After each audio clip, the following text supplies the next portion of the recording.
Hi friends, நாங்கள் கறி வாங்க போயிருந்தோம். நாங்கள் இங்கே சிக்கன்னு மட்டன்லாம் இங்கே ஒரு ஹலால் ஷாப் இருக்குது, இந்தியன் ஸ்டோரு. அங்கே தான் வாங்குவோம். அப்போ ரொம்ப நாளாக இந்த பேக்கரி வந்து கண்ணில் பட்டுட்டே இருந்துச்சு. பட் நாங்கள் போகலை. சரின்னு அப்புறம் தான் இந்த தடவை போகலான்னு சொல்லி உள்ளே போயிருந்தோம். நல்லா பெருசாகவே இருந்துச்சு. ஜெருசலம் பேக்கரின்னு சொல்லிட்டு கடை பேர். சூப்பராக இருந்துச்சு. ஒரு அராப் முஸ்லீம்ஸ் அவங்க தான் ரன் பண்ணிகிட்டு இருக்காங்க. இங்கே நிறைய டிஃப்ரெண்ட் ஐட்டம்ஸு, பேஸ்ட்ரீஸு, ப்ரெட்டு வகை, அதுக்கப்புறம் என்ன cake items, shawarma, falafel, baklava, Turkish sweets, அது எல்லாமே நிறைய ஐட்டம்ஸ் டிஃப்ரெண்ட்டாக வச்சுருந்தாங்க. எல்லாமே நம்ம டேஸ்ட் பண்ண முடியாதுல்ல. ஆசையாக தான் இருக்குது பார்க்குறதுக்கு. ஆனால் நம்ம எல்லாம் டேஸ்ட் பண்ண முடியாதுன்ட்டு நாங்கள் வந்து ஒரு ஷவர்மா வாங்கியிருந்தோம். ஷவர்மா 2 ஷவர்மாவும் பக்லவாவும் வாங்கியிருந்தோம். இது இந்த தடவை டேஸ்ட் பண்ணலான்ட்டு. குனாஃபாவும் இருக்குது இங்கே. ஆனால் நான் இந்த தடவை பக்லவா தான் வாங்கியிருந்தோம்.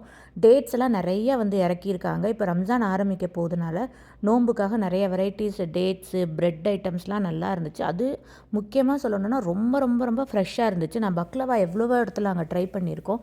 ஆனால் இங்கே இருக்க ஃப்ரெஷ்னஸ் வேறு எங்கேயுமே இல்லை. பாருங்கள், நாங்கள் வாங்கிட்டு வீட்டுக்கு வந்துட்டோம். இதுதான் நான் வாங்கியிருந்த பக்லவா. நல்லா உள்ள ஸ்டஃபிங்லாம் வச்சு சூப்பராக இருந்துச்சு. முக்கியமாக நல்லா ஃப்ரெஷ்ஷாக இருந்துச்சு. அதனால் சாப்பிட நல்லா டேஸ்ட்டாக இருந்துச்சு. இதுவும் நான் அதுக்கப்புறம் ஷவர்மா வாங்கியிருந்தோம். 2 ஷவர்மா வாங்கியிருந்தோம். இது ஒரு ஷவர்மா வந்து ஒரு ஆளே ஃபுல்லாக கம்ப்ளீட் பண்ண முடியாது. அவ்வளோ நல்லா ஹெவியாக இருந்துச்சு. உள்ள சிக்கன் ஸ்டஃபிங், அலப்பினோஸு, கேபேஜு, லெட்யூஸு, அப்புறம் ஆஸ் யூஷுவல் நம்ம சிக்கன் ஐட்டம்ஸ் எல்லாமே போட்டிருந்தாங்க. நம்ம இதை கஸ்டமைஸ் கூட பண்ணி வாங்கிக்கலாம். என்ன வேணுமோ சிக்கன், சீஸ் அது மாதிரி கூட வாங்கிக்கலாம் கிட்ஸுக்காக. இதுவும் நல்லா டேஸ்ட்டாக இருந்துச்சு. இது அராபு டச்சோடு இருந்துச்சு. ஏன்னா அது டர்க்கிஷ் கடைனால. வீடியோ பிடிச்சிருந்துச்சுன்னா லைக் பண்ணிக்கோங்க. தேங்க்யூ.